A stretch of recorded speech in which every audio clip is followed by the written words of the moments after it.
حکایات و واقعات چینل کو سبسکرائب کیجیے، لائک کیجیے اور شیئر کیجیے تاکہ یہ نیک عمل ہم سب کے لیے صدقہ جاریہ بن جائے۔ شکریہ۔ موٹر سائیکل کا پنکچر لگواتے ہوئے میں فیصلہ کر چکا تھا کہ اس ہفتے بھی اپنے گھر واپس نہ ہی جاؤں تو بہتر ہے۔ دیر تو ویسے بھی ہو چکی تھی اور جہاں پچھلے 3 ہفتے گزر گئے ہیں یہ بھی گزار ہی لوں تو گرمیوں کی چھٹیوں میں ایک ہی بار چلا جاؤں گا۔ اسی سوچ و وچار میں روڈ پر کھڑے میں نے 15-16 سال کے ایک نوجوان کو اپنی طرف متوجہ پایا۔ وہ عجیب سوالیہ نظروں سے میری جانب دیکھ رہا تھا، جیسے کوئی بات کرنا چاہ رہا ہو لیکن رش کی وجہ سے نہیں کر پا رہا تھا۔ جب پنکچر لگ گیا تو میں نے دکاندار کو 1000 روپے کا نوٹ دیا۔ اس نے 100 روپے کاٹ کر باقی مجھے واپس کر دیا۔ میں موٹر سائیکل پر سوار ہو کر جو ہی واپس شہر کی طرف مڑنے لگا تو وہ لڑکا جلدی سے میرے پاس آ کر کہنے لگا، بھائی جان، میں گھر سے مزدوری کرنے آیا تھا، آج دہاڑی نہیں لگی، آپ مجھے واپسی کا کرایہ 100 روپے دے دیں گے؟ میں نے ایک بار عجیب سی نگاہ اس پر ڈالی۔ سادہ سا لباس، ماتھے پر تیل سے چپکے ہوئے بال، پاؤں میں سیمنٹ بھرا جوتا، مجھے وہ سچا لگا۔ میں نے 100 روپے نکال کر اس کے ہاتھ پہ رکھ دیے۔ وہ شکریہ ادا کر کے چلنے لگا تو نہ جانے میرے دل میں کیا خیال آیا۔ میں نے کہا، سنو، تمہیں دہاڑی کتنی ملتی ہے؟ اس کے جواب دینے سے پہلے ہی میں نے باقی کے 800 روپے بھی اس کی طرف بڑھا دیے۔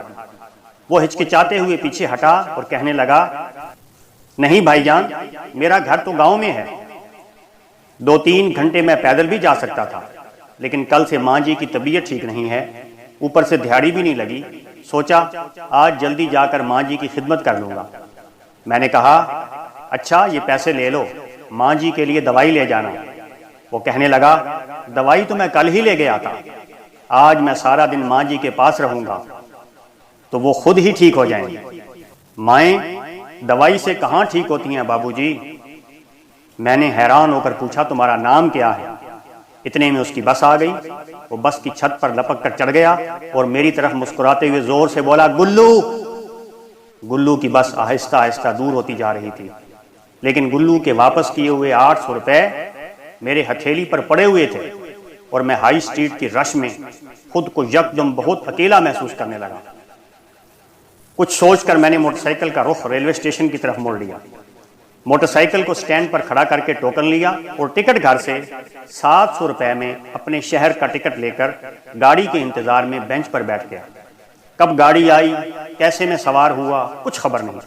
شہر کے اسٹیشن پر اتر کر پھاٹک سے اپنے گاؤں کی وین پر سوار ہوا۔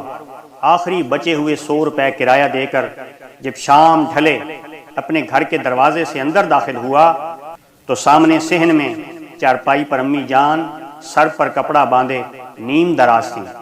میرا بڑا بھائی دوائی کا چمچ بھر کر انہیں پلا رہا تھا۔ مجھے دیکھتے ہی امی جان اٹھ کر کھڑی ہوئیں اور اونچی آواز میں کہنے لگی، میرا پتر خیر سے گھر آ گیا ہے، اب میں بالکل ٹھیک ہو گئی۔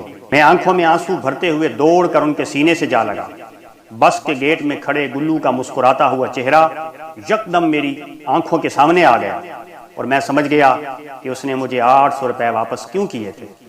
والدین کی جان اپنے بچوں میں ہوتی ہے، اس بات کا خیال رکھا کریں، والدین کا کوئی نعم البدل نہیں۔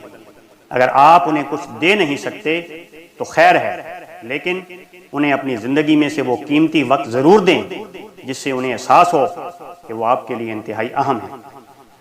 ماں باپ کو آپ کے پیسوں کی نہیں، آپ کی بھیجی ہوئی دواؤں کی نہیں، آپ کی ضرورت ہوتی ہے۔ خوش رہیں۔ اگر یہ پیغام آپ کو اچھا لگا ہو تو دوسرے کے ساتھ شیئر کر دیجئے۔ شکریہ۔